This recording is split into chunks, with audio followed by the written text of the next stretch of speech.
Grabe naman karami niyan, Nay. Saan nyo kinuha yan? Ang saya, no? Dami. Alam nyo po ba kung anong klaseng gulay yan? Yan.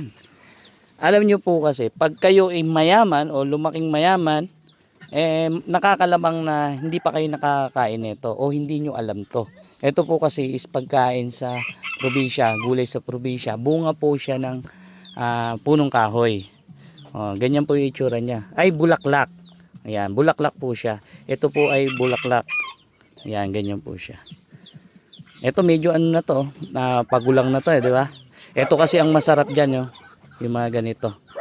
Ayan. Jilin, paano ba hinihimay yan? Ayan, ganun lang. Yung usbong kinakain din po, yung usbong ng aplit. Aplit po kung tawagin. Pero sa mga kababayan nating Ilocano, meron silang tawag dito. Tignan nyo naman karami, Alam nyo ba't kumuha si nanay ng ganyang karami? Magluluto kasi si nanay ng munggo, 20 kilos. 20 kilos ba yun, Nay? Ilang kilo ba yun? Apat lang. Kala ko 20 kilos. Ay, yung iba iuwi natin. Iuwi pala namin yung iba. Napakarami, Tingnan nyo naman karami.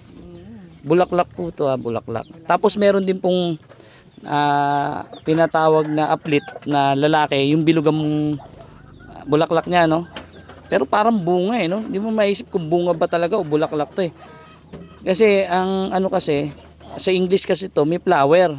Hindi ko lang alam mo yung saktong English ng bunga na, ay ano na to gulay na to Pero ano siya ng punong kahoy. Bulaklak siya ng punong kahoy. Ayan, ganyan po yung itsura niya. Mga kababayan natin Ilocano, ang masarap magluto nito. Ang kadalasang ginagawa ng mga kababayan natin Ilocano dyan ay pakbit.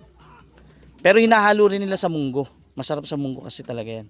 At yun yung gagawin ni nanay. At abangan nyo na lang kay nanay sa my daily routine vlog. Ay, sarap nun. Ang dami niyang iluluto. Ang kapatner ng lulutuin niya munggo, bangus na prito, isda. Diba, ang dami. Yan, sa mga nakakaalam po, ano po ba tawag sa lugar nyo na ito? Dito po kila Jilin, sa mga kababayan natin dito sa bundok, aplit kung tawagin. Wala ka na bang ibang tawag dito? Babayan. Babayan. Babayan daw po. Alukon. Alukon. Alukon, sa Ilocano yata yung alukon. Parang gano'n. Pero meron pang ibang tawag dito. Meron pang isa.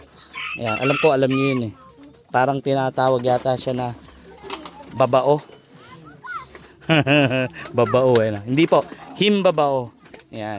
Himbabao kung tawagin, himbabao, alukon, aplit, babayan. Ayan po yung mga tawag dyan. At kung mayaman ka, nakakalamang di ka pa nakakatikim nito, kaya tikman mo na. At pumunta ka kay Jilin at pangunguha ka ni Jilin. Si Jilin ang bahala sa'yo. Kasi pag mayaman ka talaga, baka hindi mo talaga alam to. O madalang ang nakakaalam. Tapos may nag-comment, sabihin, anong hindi nakakatikim? Nakakatikim na ako niyan. Ayun, mayaman siya. Pero kaming kasing mga may hirap o yung mga lumaki sa hirap, parang normal na gulay na lang po kasi ito Lalo na po sa mga kababayan nating Ilocano. Napakarami niyan. Sa may bandang Ilocos, ang dami niyan. Pangasinan, yan. Sa Bataan, marami rin yan. Sa Nueva Vizcaya, marami rin yan. Sa Bulacan, marami rin po. May iba-ibang lugar lang po na iba hindi kilala to. May lugar na hindi kilala to. Kung tawagin ay aplit.